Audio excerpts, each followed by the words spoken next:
De la constancia del sabio, libro de Lucio Séneca.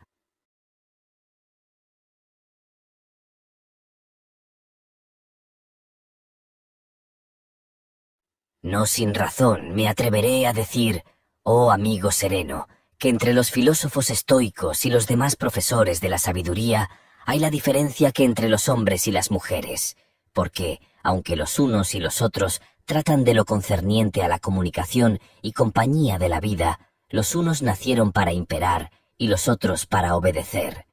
Los demás sabios son como los médicos domésticos y caseros, que aplican a los cuerpos medicamentos suaves y blandos, no curando como conviene, sino como les es permitido. Los estoicos, habiendo entrado en varonil camino, no cuidan de que parezca ameno a los que han de caminar por él, tratan solo de librarlos con toda presteza de los vicios, colocándolos en aquel alto monte que de tal manera está encumbrado y seguro, que no solo no alcanzan a él las flechas de la fortuna, sino que aún les está superior.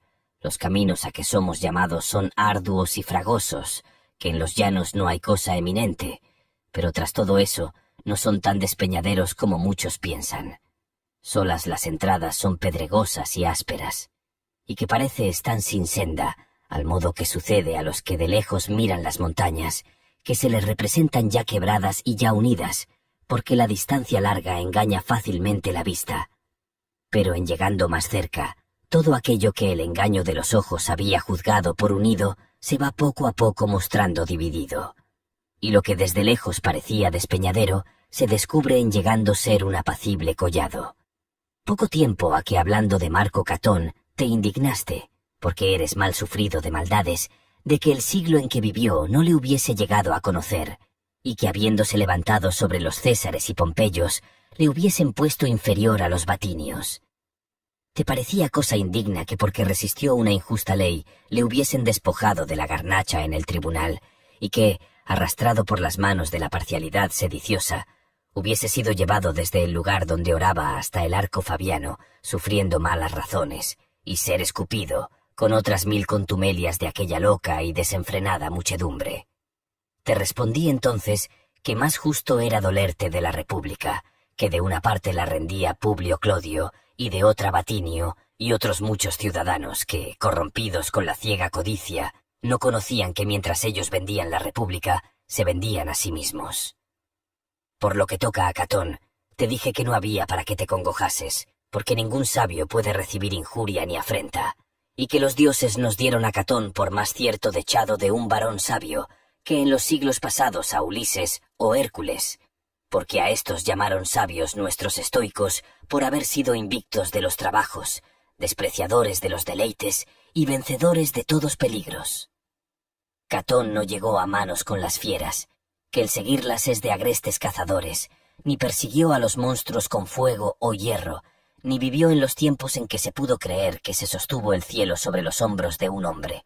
Mas estando ya el mundo en sazón, que desechada la antigua credulidad había llegado a entera astucia, peleó con el soborno y con otros infinitos males. Peleó con la hambrienta y ambiciosa codicia de imperar que tenían aquellos, a quien no parecía suficiente el orbe dividido entre los tres. Y sólo Catón estuvo firme contra los vicios de la república, que iba degenerando y cayéndose con su misma grandeza, y en cuanto fue en su mano, la sostuvo, hasta que arrebatado y apartado, se le entregó por compañero en la ruina, que mucho tiempo había detenido, muriendo juntos él y la república, por no ser justo se dividiesen, pues ni Catón vivió en muriendo la libertad, ni hubo libertad en muriendo Catón. ¿Piensas tú que a tal varón pudo injuriar el pueblo, porque le quitó el gobierno y la garnacha, y porque cubrió de saliva aquella sagrada cabeza? El sabio siempre está seguro, sin que la injuria o la afrenta le puedan hacer ofensa.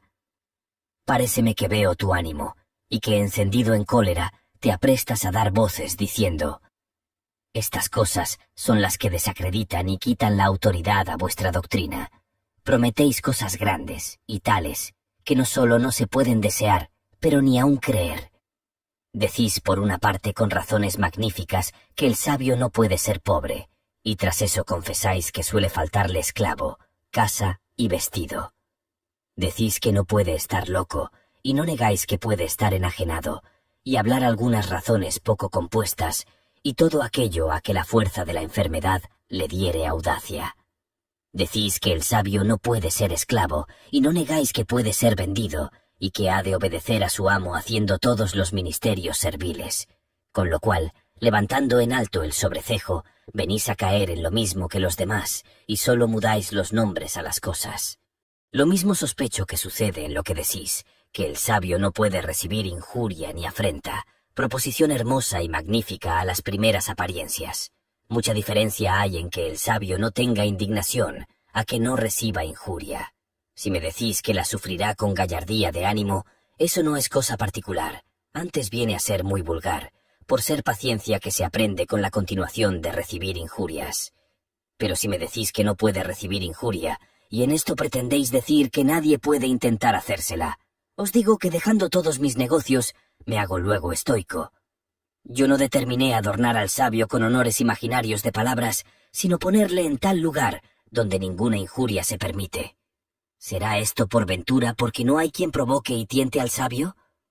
En la naturaleza no hay cosa tan sagrada a quien no acometa algún sacrilegio, pero no por eso dejan de estar en gran altura las divinas, aunque hay quien sin haber de hacer mella en ellas, acomete a ofender la grandeza superior a sus fuerzas. Yo no llamo invulnerable a lo que se puede herir, sino a lo que no se puede ofender. Te daré con un ejemplo a conocer al sabio. Puédese dudar de que las fuerzas no vencidas son más ciertas que las no experimentadas, pues éstas son dudosas, y las acostumbradas a vencer constituyen una indubitable firmeza. En esta misma forma juzga tú por de mejor calidad al sabio a quien no ofende la injuria, que al que nunca se le hizo. Yo llamaré varón fuerte aquel a quien no rinden las guerras, ni le atemorizan las levantadas armas de su enemigo.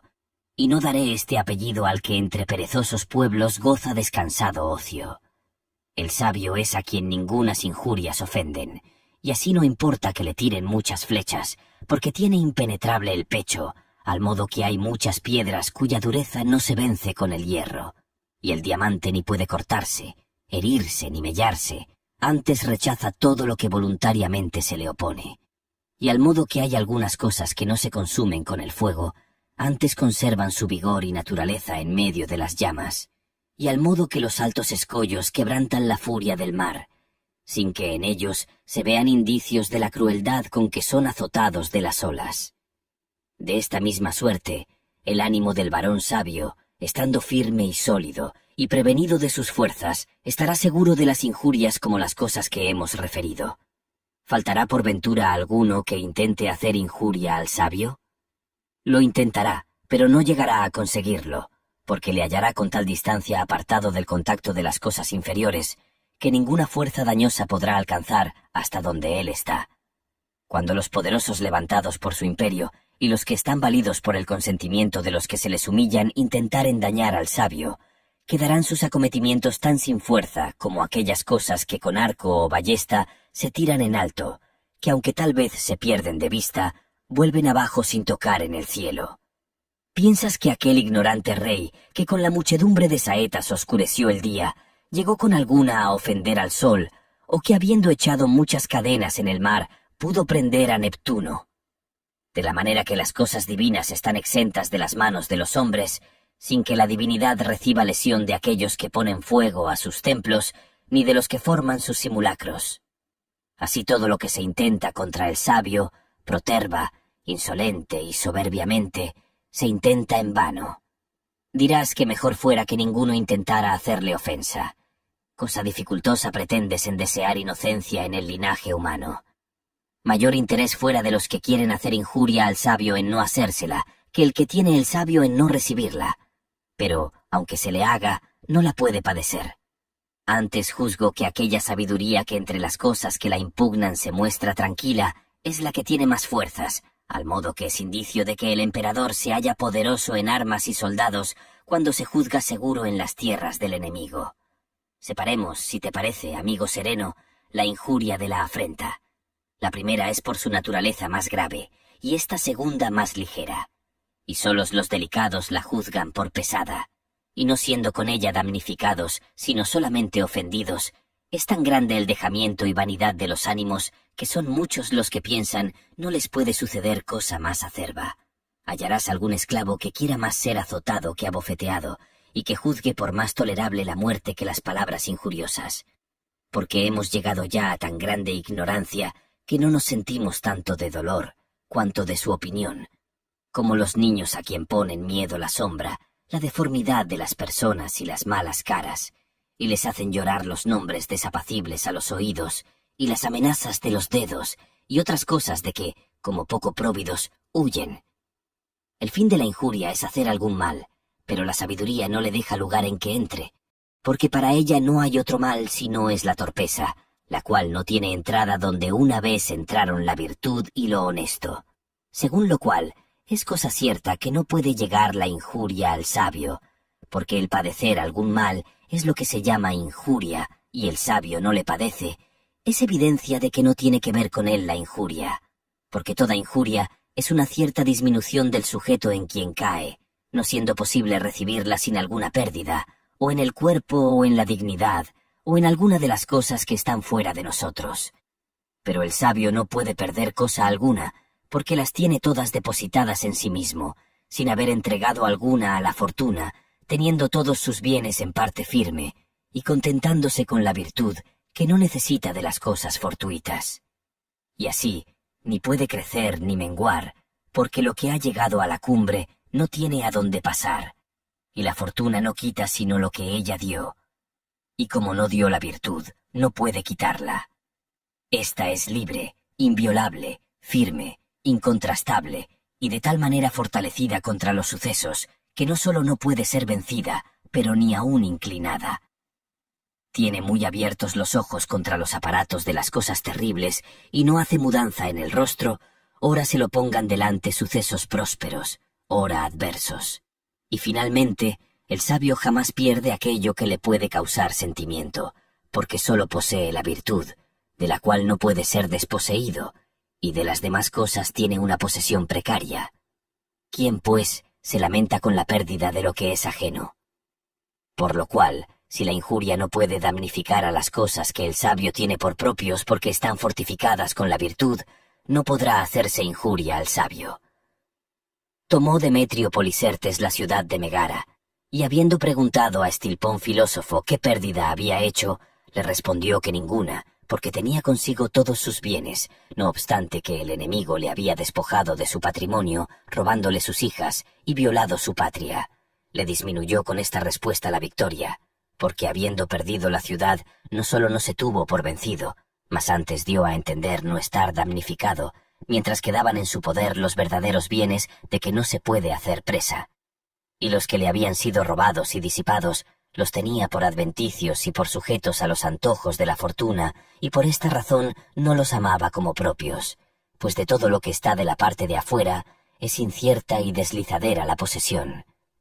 Juzga, pues, ahora si a este sabio, a quien la guerra y el enemigo práctico en batir murallas no pudieron quitar cosa alguna, si se la podrá quitar el ladrón, el calumniador, el vecino poderoso o el rico, que por no tener hijos se hace respetar como rey. Entre las espadas por todas partes relumbrantes, y entre el tumulto militar para la presa, entre las llamas y la sangre, entre las ruinas de una ciudad saqueada, y entre el fuego de los templos que caían sobre sus dioses, sólo hubo paz en este hombre. Según esto, no hay para que juzgues por atrevida mi proposición, pues si tuvieres de mí poco crédito, te daré fiador. Y si te parece que en un hombre no puede haber tanta parte de firmeza ni tal grandeza de ánimo, ¿qué dirás si te pongo delante quien diga lo siguiente? No hay por qué dudes de que hay hombre nacido que pueda levantarse sobre las cosas humanas, mirando con tranquilidad los dolores, las pérdidas, las llagas, las heridas y finalmente los grandes movimientos que cercándole braman, mientras él plácidamente sufre las cosas adversas y con moderación las prósperas, sin rendirse con aquellas ni desvanecerse con éstas, siendo uno mismo entre tan diversos casos, y sin juzgar que hay algo que sea suyo, si no es a sí mismo, y esto por la parte en que es mejor. Aquí estoy para probarte esta verdad con este destruidor de tantas ciudades. Podrán desmoronarse con la batería de las murallas, y caer de repente con las secretas minas las altas torres. Podrán subir los baluartes de modo que se igualen a los más encumbrados alcázares, pero ningunas máquinas militares se hallarán para conmover un ánimo bien fortalecido. Me libré, dice, de las ruinas de mi casa, y huí por medio de las llamas que de todas partes estaban relumbrando, y no sé si el suceso que habrán tenido mis hijos será peor que el público. Yo, solo y viejo, viéndome cercado de enemigos, digo que toda mi hacienda está en salvo, porque tengo y poseo todo lo que de mí tuve. No tienes por qué juzgarme vencido ni estimarte por vencedor. Tu fortuna fue la que venció a la mía. Yo ignoro dónde están aquellas cosas caducas que mudaron dueño, pero lo que a mí me toca, conmigo está y estará siempre. En este caso perdieron los ricos sus riquezas, los lascivos sus amores y las amigas amadas con mucha costa la vergüenza. Los ambiciosos perdieron los tribunales y lonjas y los demás lugares destinados para ejercer en público sus vicios. Los logreros perdieron las escrituras en que la avaricia, fingidamente alegre, tenía puesto el pensamiento, pero yo todo lo tengo libre y sin lesión. A estos que lloran y se lamentan, y a los que por defender sus riquezas oponen sus desnudos pechos a las desnudas espadas, y a los que, huyendo del enemigo, llevan cargados los senos, puedes preguntar lo que perdieron. Ten, pues, por cosa cierta, amigo sereno, que aquel varón perfecto, lleno de todas las virtudes humanas y divinas, no perdió cosa alguna, porque sus bienes estaban cercados de murallas firmes e inexpugnables. No compares con ella los muros de Babilonia que allanó Alejandro, no los castillos de Cartago y Numancia ganados con un ejército, no el Capitolio y su alcázar, que todos ellos tienen las señales de los enemigos, pero las que defienden al sabio están seguras del fuego y de los asaltos, sin que haya portillo por donde entrar, porque son altas, excelsas e iguales a los dioses. No tendrás razón en decir lo que sueles, que este nuestro sabio no se halla en parte alguna, porque nosotros no fingimos esta vana grandeza del humano entendimiento, ni publicamos gran concepto de cosa falsa, sino como lo formamos os lo damos y os lo daremos, si bien raramente y con grande intervalo de los tiempos se halla, porque las cosas grandes que exceden el vulgar y acostumbrado modo no nacen cada día. Antes recelo que este nuestro Catón, que dio motivo a nuestra disputa, es superior a nuestro ejemplo, y finalmente, el que ofende ha de tener mayores fuerzas que el que recibe la ofensa, pues si la maldad no puede ser más fuerte que la virtud, claro está que no podrá ser ofendido el sabio, porque solo son malos los que intentan injuriar a los buenos, porque entre los justos siempre hay paz, y no pudiendo ser ofendido sino el inferior y el malo, lo es del bueno. Y los buenos no pueden tener injuria si no es de los que no lo son. Claro es que el sabio no puede ser injuriado, y no tengo que advertirte de nuevo que no hay otro que sea bueno sino el sabio. Me dirás que, aunque Sócrates fue condenado injustamente, al fin recibió injuria. Para esto conviene que sepamos que puede suceder que alguno me haga injuria y que yo no la reciba, como si una persona, habiendo hurtado alguna cosa de mi granja, me la pusiese en mi casa. Este tal cometió hurto, pero yo no perdí cosa alguna. Así puede uno ser dañador sin hacer daño. Se acuesta un casado con su mujer juzgando que es ajena. Este será adúltero sin que lo sea la mujer. Le dan algún veneno que, mezclado con la comida, perdió la fuerza, pero con darme el veneno, aunque no me dañó, se hizo sujeto a la culpa, y no deja de ser ladrón aquel cuyo puñal quedó frustrado con la ropa. Todas las maldades son perfectas cuanto a la culpa, aunque no se consiga el efecto de la obra. Pero hay algunas en tal modo unidas, que no puede estar lo uno sin lo otro. Yo procuraré hacer evidente lo que digo. Puedo mover los pies sin correr, pero no puedo correr sin moverlos. Puedo estar en el agua sin nadar, pero no puedo nadar sin estar en el agua. De esta calidad es lo que trato. Si recibí la injuria, es fuerza que se hiciese, pero no es fuerza que por haberse hecho la haya yo recibido, porque pueden haberse ofrecido muchas cosas que hayan apartado la injuria.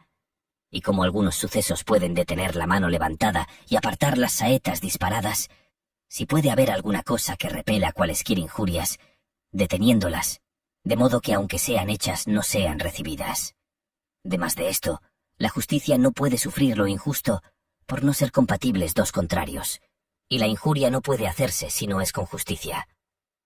No hay de que te admires cuando te digo que ninguno puede hacer injuria al sabio, pues tampoco le puede nadie aprovechar, porque al que lo es, Ninguna cosa le falta que pueda recibir en lugar de dádiva, y el malo no puede dar cosa alguna al sabio, porque para que pueda dar, ha menester tener, y es cosa cierta que no tiene cosa de que el sabio pueda tener gusto en recibirla, según lo cual ninguno puede ofender ni beneficiar al sabio, al modo que las cosas divinas ni desean ser ayudadas, ni pueden en sí ser ofendidas. El sabio está muy próximo a los dioses, y excepto en la mortalidad, es semejante a Dios, y el que camina y aspira a cosas excelsas, reguladas con razón, intrépidas, y que con igual y concorde curso corren, y a las seguras y benignas, habiendo nacido para el bien público, siendo saludable a sí y a los demás, este tal no deseará cosa humilde. Y el que, estribando en la razón, pasare por los casos humanos con ánimo divino, de ninguna cosa se lamentará. ¿Piensas que digo solamente que no puedo recibir injuria de los hombres? Pues digo que ni aun de la fortuna, la cual siempre que con la virtud tuvo encuentros salió inferior. Si aquello de donde para amenazarnos no pueden pasar las airadas leyes o los crueles dueños, y aquello donde se acaba y termina el imperio de la fortuna, lo recibimos con ánimo plácido, igual y alegre, conociendo que la muerte no es mal. Conoceremos por la misma razón que tampoco es injuria, y con eso llevaremos con más facilidad todas las demás cosas, los daños, los dolores, las afrentas, los destierros, las faltas de los padres y las heridas. Todas las cuales cosas, aunque cerquen al sabio, no le anegan, ni todos sus acometimientos le entristecen. Y si con moderación sufre las injurias de la fortuna, con cuánta mayor sufrirá las de los hombres poderosos, sabiendo que son las manos con que ella obra.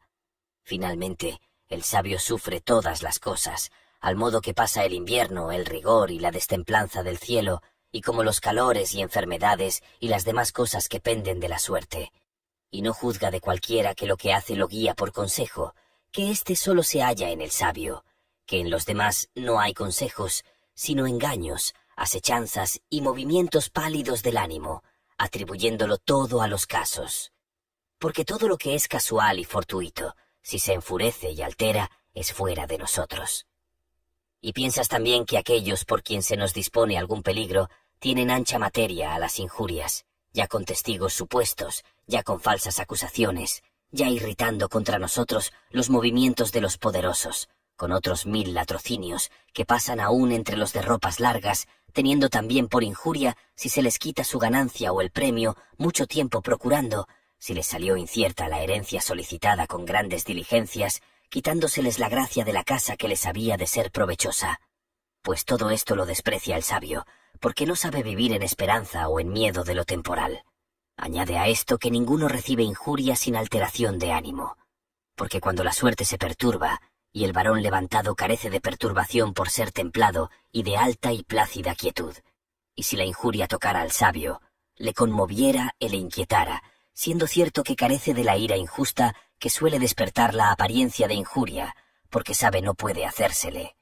Por lo cual, hallándose firme y alegre, y en continuo gozo, de tal manera no se congoja con las ofensas de los hombres, que la misma injuria y aquello con que ella quiso hacer experiencia del sabio, tentando su virtud, se hallan frustrados. Os ruego que favorezcamos este intento y que le asistamos con equidad de ánimo y oídos. Y no porque el sabio se exime de la injuria, se disminuye algún tanto vuestra desvergüenza o vuestros codiciosísimos deseos, ni vuestra temeridad o soberbia, porque quedando en pie vuestros vicios, queda en su ser esta libertad del sabio. No decimos que vosotros no tenéis facultad de hacerle injuria, sino que él echa por alto todas las injurias y que se defiende con paciencia y grandeza de ánimo. De esta suerte vencieron muchos en las contiendas sagradas, fatigando con perseverante paciencia las manos de los que los herían. De este mismo género, juzga tú la paciencia y sabiduría de aquellos que, con larga y fiel costumbre, alcanzaron fortaleza para sufrir y para cansar cualesquiera enemigas fuerzas. Pues hemos tratado de la primera parte, pasemos a la segunda, en la cual refutaremos la afrenta con algunas razones propias y con otras comunes. La contumelia es menor que la injuria, y de ella nos podemos quejar más que vengarla, y las leyes no la juzgan digna de castigo. La humildad mueve este afecto del ánimo que se encoge por algún hecho o dicho contumelioso. No me admitió hoy fulano, habiendo admitido a otros, o no escuchó mis razones, o en público se rió de ellas. No me llevó en el mejor lugar, sino en el peor, con otros algunos sentimientos de esta calidad, a los cuales no sé qué otro nombre poder dar sino quejillas de ánimo mareado, en que siempre caen los delicados y dichosos, porque a los que tienen mayores cuidados no les queda tiempo para reparar en semejantes impertinencias. Los entendimientos que de su natural son flacos y mujeriles, y que con el demasiado ocio lozanean, como carecen de verdaderas injurias, se alteran con éstas, cuya mayor parte consiste en la culpa de quien las interpreta. Finalmente, el que se altera con el agravio hace demostración que ni tiene cosa alguna de prudencia ni de confianza, y así se juzga despreciado, y este remordimiento no sucede sin un cierto abatimiento de ánimo, rendido y desmayado.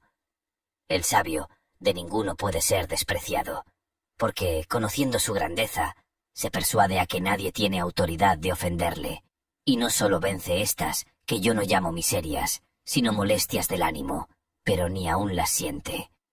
Hay otras cosas que, aunque no derriban al sabio, le hieren, como son los dolores del cuerpo, la flaqueza, la pérdida de hijos y amigos, y la calamidad de la patria abrasada en guerras. No niego que el sabio siente estas cosas, porque no le doy la dureza de las piedras o del hierro, pero tampoco fuera virtud sufrirlas no sintiéndolas. Pues ¿qué es lo que hace el sabio? Recibe algunos golpes, y en recibiéndolos los rechaza, los sana y los reprime. Mas estas cosas menores no sólo no las siente, pero aún no se vale contra ellas de su acostumbrada virtud habituada a sufrir, antes no repara en ellas o las juzga por dignas de risa. Demás de esto, como la mayor parte de las contumelias hacen los insolentes y soberbios, y los que se avienen mal con su felicidad, viene a tener el sabio la sanidad y grandeza de ánimo con que rechaza aquel hinchado afecto, siendo esta virtud tan hermosa que pasa por todas las cosas de esta calidad, como por vanas fantasías de sueños y como por fantasmas nocturnos, que no tienen cosa alguna de sólido y verdadero, y juntamente se persuade que todos los demás hombres le son tan inferiores que no han de tener osadía a despreciar las cosas superiores a ellos. Esta palabra contumelia se deriva del desprecio, porque ninguno, si no es el que desprecia, la hace, y ninguno desprecia al que tiene por mayor y por mejor, aunque haga algo de aquello que suelen hacer los despreciadores. Suelen los niños dar golpes en la cara a sus padres, y muchas veces desgreñan y arrancan los cabellos a sus madres, escúpanlas, descúbranlas en presencia de otros y dicen las palabras libres, y a ninguna acción de éstas llamamos contumelia. ¿Cuál es la razón? Porque el que lo hizo no pudo despreciar, y por esta misma causa nos deleita la licenciosa urbanidad que los esclavos tienen para con sus dueños, cuya audacia y dicacidad puede atreverse a los convidados cuando empezó en su señor. Porque al paso que cada uno de ellos es más abatido y ridículo, es de más osada lengua. Y para este efecto se suelen comprar muchachos ingeniosos, cuya libertad se perfeccione con maestros que les enseñen a decir injurias pensadas. Y nada de esto tenemos por afrenta, sino por agudezas. Pues qué mayor locura puede haber como el deleitarnos y ofendernos de las mismas cosas, y el tener por afrenta lo que me dice mi amigo, teniendo por bufonería lo que me dice el esclavo. El ánimo que nosotros tenemos contra los niños, ese mismo tiene el sabio contra aquellos que, aun después de pasada la juventud y habiendo llegado las canas, se están en la puerilidad y niñez. ¿Han por ventura medrado algo estos en quien están arraigados los males del ánimo? Y si han crecido, ha sido en errores, diferenciándose de los niños solamente en ser mayores y en la forma de los cuerpos, que en lo demás no están menos vagos e inciertos, apeteciendo el deleite sin elección y estando temerosos. Y si se ven algún tiempo quietos, no es por inclinación, sino por miedo. ¿Quién, pues, habrá que diga hay diferencia entre ellos y los muchachos, mas de que toda la codicia de éstos es en tener algunos dados y alguna moneda de vellón, y la de otros es de oro, plata y ciudades? Los muchachos hacen también entre sí sus magistrados, imitando la garnacha, las varas y los tribunales que los hombres tienen, Los muchachos hacen en las riberas formas de casas juntadas de arena.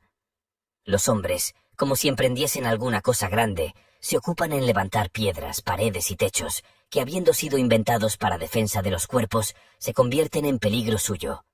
Iguales, pues, son a los muchachos, y si en algo se les adelantan en algunas cosas mayores, todo al fin es error. Y así, no sin causa el sabio recibe las injurias de estos como juegos, y tal vez los amonesta con el mal y con la pena como a muchachos, no porque él haya recibido la injuria, sino porque la hicieron ellos, y para que desistan de hacerla. Al modo que cuando los caballos rehúsan la carrera, les da el caballero con el azote, y sin enojarse con ellos los castiga para que el dolor venza la rebeldía. Con lo cual juntamente verás que está disuelto el argumento que se nos pone, que el sabio no recibe injuria ni afrenta, porque castiga a los que se la hacen, porque esto no es vengarse, sino enmendarlos.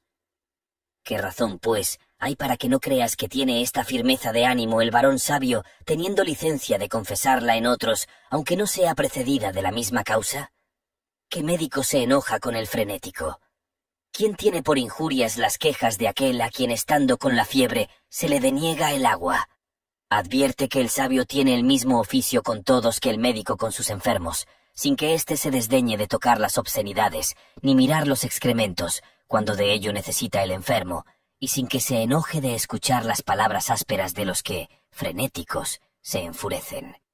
Conoce el sabio que muchos de los que andan con la toga y la púrpura, aunque tienen buen color y parece que están fuertes, están malsanos, y así los mira como a enfermos destemplados, y con esto no se ensaña, aunque desvergonzadamente se atrevan a intentar con la enfermedad alguna cosa contra el que los cura, y como hace poca estimación de los honores que el enfermo le da, tampoco hace caudal de las acciones contumeliosas, y como hace poco aprecio de que un mendigo le honre, tampoco tiene por injuria si algún hombre de los de la ínfima plebe, siendo saludado, no le pagó la cortesía, ni se estima en más porque muchos ricos le estiman, porque conoce que en ninguna cosa se diferencian de los mendigos, antes son más desdichados, porque los pobres necesitan de poco y los ricos de mucho, y finalmente no se sentirá el sabio de que el rey de los Medos o Atalo, rey de Asia, pase con silencio y con arrogante rostro cuando él le saluda, porque conoce que el estado de los reyes no tiene otra cosa de que se tenga envidia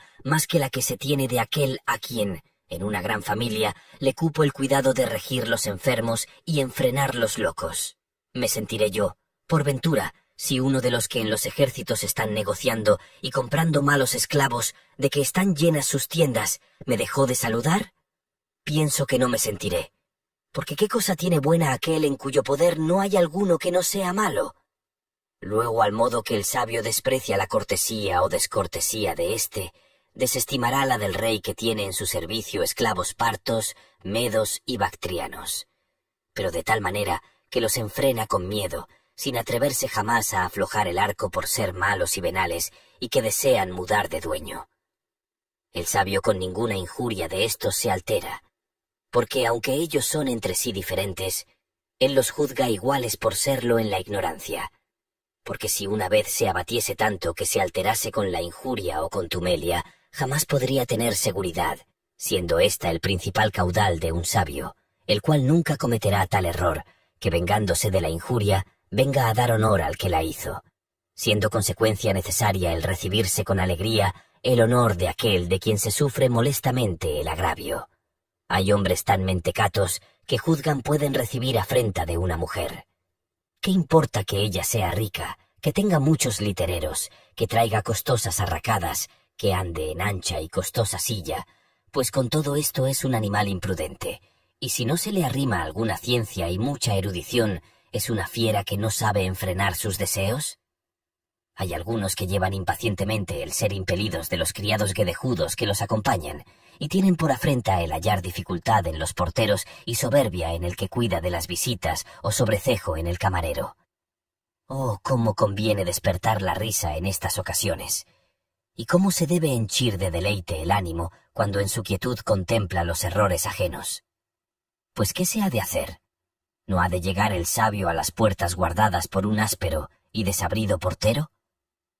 Si le obligare algún caso de necesidad, podrá experimentar el llegar a ellas, amansando primero con algún regalo al que las guarda como perro mordedor, sin reparar en hacer algún gasto, para que le dejen llegar a los umbrales, y considerando que hay muchos puentes donde se paga el tránsito, no se indignará de pagar algo, y perdonará al que tiene a su cargo esta cobranza, séase quien se fuere, pues vende lo que está expuesto a venderse. De corto ánimo es el que se muestra ufano porque habló con libertad al portero, y porque le rompió la vara, y se entró al dueño y le pidió que lo mandase castigar. El que porfía se hace competidor, y aunque venza ya se hizo igual. ¿Qué hará, pues, el sabio cargado de golpes? Lo que hizo Catón cuando le hirieron en la cara, que ni se enojó ni vengó la injuria, y tampoco la perdonó, porque negó estar injuriado. Mayor ánimo fue no reconocerla de lo que fuera el perdonarla. Y no nos detendremos mucho en esto, porque ¿quién hay que ignore que de estas cosas, que se tienen por buenas o por malas, hace el sabio diferente concepto que los demás? No pone los ojos en lo que los hombres tienen por malo y desdichado, porque no camina por donde el pueblo. Y al modo que las estrellas hacen su viaje contrario al mundo, así el sabio camina contra la opinión de todos. Dejad, pues, de preguntarme cómo el sabio no recibe injuria si le hieren o le sacan los ojos, y que no recibe afrenta si le llevan por las plazas, oyendo oprobios de la gente soez, y si le mandan que en los convites reales coma debajo de la mesa con los esclavos de más bajos ministerios, y finalmente, si fuere forzado a sufrir cualquier otra ignominia de las que aún solo pensadas son molestas a cualquier ingenua vergüenza. En la forma que éstas se aumentan, ora sea en número, ora en grandeza, serán siempre de la misma naturaleza, con lo cual, si las pequeñas no ofenden, tampoco han de ofender las grandes, y si no las pocas, tampoco las muchas. De vuestra flaqueza sacáis conjeturas para el ánimo grande, y cuando pensáis en lo poco que vosotros podéis sufrir, ponéis poco más extendidos términos al sabio, a quien su propia virtud le colocó en otros diferentes parajes del mundo, sin que tenga cosa que sea común con vosotros, por lo cual no se anegará con la avenida de todas las cosas ásperas y graves de sufrir, ni con las dignas de que de ellas huyan el oído y la vista, y en la misma forma que resistirá a cada una de por sí, resistirá a todas juntas. Mal discurre el que dice, esto es tolerable al sabio, y esto es intolerable, y el que pone coto y límite a la grandeza de su ánimo, porque la fortuna nos vence cuando de todo punto no la vencemos. Y no te parezca que esto es una aspereza de la doctrina estoica, pues Epicuro, a quien vosotros tenéis por patrón de vuestra flojedad, y de quien decís que os enseña doctrina muelle y floja, encaminada a los deleites, dijo que raras veces asiste la fortuna al sabio, razón poco varonil. ¿Quieres tú decirlo con mayor valentía y apartar de todo punto la fortuna del sabio? Pues di, esta casa del sabio es angosta y sin adorno, es sin ruido y sin aparato. No está su entrada defendida con porteros que con venal austeridad apartan la turba, pero por estos umbrales desocupados y no guardados de porteros no entra la fortuna, porque sabe no tiene lugar a donde conoce que no hay cosa que sea suya, y si aun Epicuro, que tanto trató del regalo del cuerpo, tuvo brío contra las injurias, ¿qué cosa ha de parecer entre nosotros increíble o puesta fuera de la posibilidad de la humana naturaleza? Aquel dijo que las injurias eran tolerables al sabio, y nosotros decimos que para el sabio no hay injurias, y no hay para qué me digas que esto repugna a la naturaleza, porque nosotros no decimos que el ser azotado, el ser repelido y el carecer de algún miembro no es descomodidad, pero negamos que estas cosas sean injurias. No les quitamos el sentimiento del dolor, les quitamos el nombre de injurias, que éste no tiene entrada donde queda ilesa la virtud. Veamos cuál de los dos trata más verdad. Entrambos convienen en el desprecio de la injuria. Me preguntas, siendo esto así, ¿qué diferencia hay entre ellos? La que hay entre los fortísimos gladiadores, que unos sufriendo las heridas están firmes, y otros volviendo los ojos al pueblo que clama, dan indicios de su poco valor, no mereciendo que por ellos se interceda. No pienses que es cosa grande en lo que discordamos, solo se trata de aquello que es lo que solo nos pertenece. Entrambos ejemplos nos enseñan a despreciar las injurias y contumelias, a quien podemos llamar sombras y apariencias de injurias, para cuyo desprecio no es necesario que el varón sea sabio, basta que sea advertido y que pueda hacer examen, preguntándose si lo que le sucede es por culpa suya o sin ella, porque si tiene culpa no es agravio sino castigo, y si no la tiene, la vergüenza queda en quien hace la injuria. ¿Qué cosa es esta a que llamamos contumelia? Que te burlaste de mi calva, de mis ojos, de mis piernas o mi estatura. Qué agravio es decirme lo que está manifiesto. De muchas cosas que nos dicen delante de una persona, nos reímos. Y si nos la dicen delante de muchas, nos indignamos, quitando la libertad a que otros nos digan lo que nosotros mismos nos decimos muchas veces. Con los donaires moderados nos entretenemos, y con los que no tienen moderación nos airamos. Refiere Crisipo que se indignó uno contra otro porque le llamó carnero marino. Y en el Senado vimos llorar a Fido Cornelio, yerno de Ovidio, porque Córbulo le llamó avestruz pelado. Había tenido valor contra otras malas razones que le infamaban las costumbres y la vida, y con esta le cayeron feamente las lágrimas. Tan grande es la flaqueza del ánimo en apartándose de la razón. ¿Qué diremos de que nos damos por ofendidos si alguno remeda nuestra habla y nuestros pasos, o si declara algún vicio nuestro en la lengua o en el cuerpo? Como si estos defectos se manifestaran más con remedar los otros que con tenerlos nosotros. Muchos oyen con sentimiento la vejez y las canas a que llegaron con deseos. Otros se ofendieron de que les notaron su pobreza, escondiéndola de los otros cuando entre sí se lamentan de ella. Según lo cual, a los licenciosos que con decir pesadumbres tratan de hacerse graciosos, se les quitará la materia si tú, voluntaria y anticipadamente, te adelantares a decirte lo que ellos te podrán decir, porque el que comienza a reírse de sí, no da lugar a que otros lo hagan. Hay memoria de que Batinio, hombre nacido para risa y aborrecimiento, fue un truán, donairoso y decidor, y solía él decir mucho mal de sus pies, y de su garganta llena de lamparones, con lo cual se libró de la fisga de sus émulos, aunque tenía más que enfermedades. Y entre otros, se escapó de los donaires de Cicerón. Si aquel con la desvergüenza y con los continuos oprobios con que se habituó a no avergonzarse, pudo conseguirlo, ¿por qué no lo ha de alcanzar el que con estudios nobles y con el adorno de la sabiduría hubiere llegado a alguna perfección? Añade que es un cierto género de venganza quitar al que quiso hacer la injuria el deleite de ella. Suelen los que las hacen decir, desdichado de mí, pienso que no lo entendió, porque el fruto de la injuria consiste en que se sienta y en la indignación del ofendido. Y demás de esto, no hayas miedo que falte otro igual que te vengue. Entre los muchos vicios de que abundaba Cayo César, era admirablemente notado en ser insigne en picar a todos con alguna nota, siendo él materia tan dispuesta para la risa, porque era tal su pálida fealdad que daba indicios de locura, teniendo los torcidos ojos escondidos debajo de la arrugada frente, con grande deformidad de una cabeza calva destituida de cabellos, y una cerviz llena de cerdas, las piernas muy flacas, con mala hechura de pies. Y con todas estas faltas sería proceder en infinito si quisiese contar las cosas en que fue desvergonzado para sus padres y abuelos y para todos estados. Referiré solo lo que fue causa de su muerte. Tenía por íntimo amigo a Asiático Valerio, varón feroz, y que apenas sabía sufrir ajenos agravios. A este, pues, le objetó en alta voz en un convite y una conversación pública, cuál era su mujer en el acto venéreo. «Oh, santos dioses, que esto oiga un varón, y que esto sepa un príncipe, y que llegase su licencia a tanto, que no digo a un varón consular, no a un amigo, sino a cualquier marido, se atreviese un príncipe a contar su adulterio y su fastidio». De Querea, tribuno de los soldados, se decía que, por ser el tono de la voz lánguido y débil, se hacía sospechoso. A este, siempre que pedía el nombre, se le daba Cayo, unas veces el de Venus, y otras el de Príapo, notando de afeminado al que manejaba las armas. Y esto lo decía andando él cargado de galas y joyas, así en los vestidos como en el calzado. Le forzó con esto a disponer con el hierro el no llegar más a pedirle el nombre.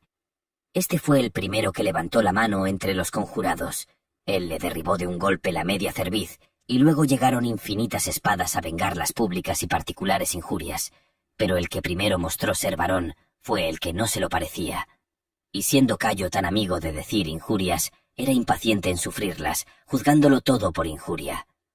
Se enojó con Herenio Macro, porque saludándolo le llamó solamente Cayo. Y no se quedó sin castigo un soldado aventajado, porque le llamó Calígula.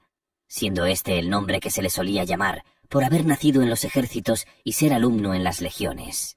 Y él, que con este apellido se había hecho familiar a los soldados, puesto ya en los coturnos de la grandeza, juzgaba por oprobio y afrenta que le llamasen Calígula. No sea, pues, de consuelo cuando nuestra mansedumbre dejare la venganza, que no faltará quien castigue al desvergonzado, soberbio e injurioso, vicios que no se ejercitan en solo uno ni en sola una afrenta. Pongamos los ojos en los ejemplos de aquellos cuya paciencia alabamos, como fue Sócrates, que tomó en buena parte los dicterios contra él, esperados y publicados en las comedias, y se río de ellos, no menos que cuando su mujer Xantipa le roció con agua sucia, e Ificrates, cuando se le objetó que su madre Tresa era bárbara, respondió que también la madre de los dioses era de Frigia.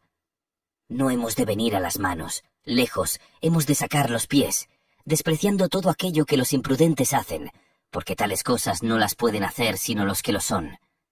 Hemos de recibir con indiferencia los honores y las afrentas del vulgo, sin alegrarnos con aquellos ni entristecernos con éstas, porque de esta suerte dejaremos de hacer muchas cosas necesarias por el temor o fastidio de las injurias, y no acudiremos a los públicos o particulares ministerios, y tal vez a los importantes a la salud, mientras nos congoja un afeminado temor de oír algo contra nuestro ánimo. Y otras veces, estando airados contra los poderosos, descubriremos este afecto con destemplada desenvoltura. Y si pensamos que es libertad el no padecer algo, estamos engañados, que antes lo es el oponer el ánimo a las injurias, y hacerse tal que espere de sí solo las cosas dignas de gozo, apartando las exteriores por no pasar vida inquieta, temiendo la fisga y las lenguas de todos. Porque ¿cuál persona hay que no pueda hacer una afrenta, si la puede hacer cada uno? Pero el sabio y el amador de la sabiduría usaran de diferentes remedios. A los imperfectos, y que todavía se encaminan a los tribunales públicos, se les debe proponer que su vida ha de ser siempre entre injurias y afrentas. Los que las han esperado, todas las cosas les parecen más tolerables. Cuanto más aventajado es uno en nobleza, en fama y en hacienda, tanto con mayor valor se ha de mostrar, trayendo a la memoria que las más esforzadas legiones toman la vanguardia. Las afrentas, las malas palabras, las ignominias y los demás denuestos súfralos como vocería de los enemigos, y como armas y piedras remotas, que sin hacer herida hacen estruendo cerca de los morriones. Súfrelas sin mostrar flaqueza y sin perder el puesto, las unas como heridas dadas en las armas y las otras en el pecho, y aunque te aprieten y con molesta violencia te compelan, es torpeza el rendirte. Defiende, pues, el puesto que te señaló la naturaleza. Y si me preguntas qué puesto es este, te responderé que el de varón. El sabio tiene otro socorro diverso del vuestro, porque vosotros estáis en la pelea, y para él está ya ganada la victoria. No hagáis repugnancia a vuestro bien, y mientras llegáis al que es verdadero, alentad en vuestros ánimos esta esperanza, y recibid con gusto lo que es mejor, y confesad con opinión y con deseos el decir que en la república del linaje humano hay alguno invencible y en quien no tiene imperio la fortuna. Queridos oyentes, hoy cerramos la lectura de la constancia del sabio, un tratado profundo y revelador escrito por Séneca,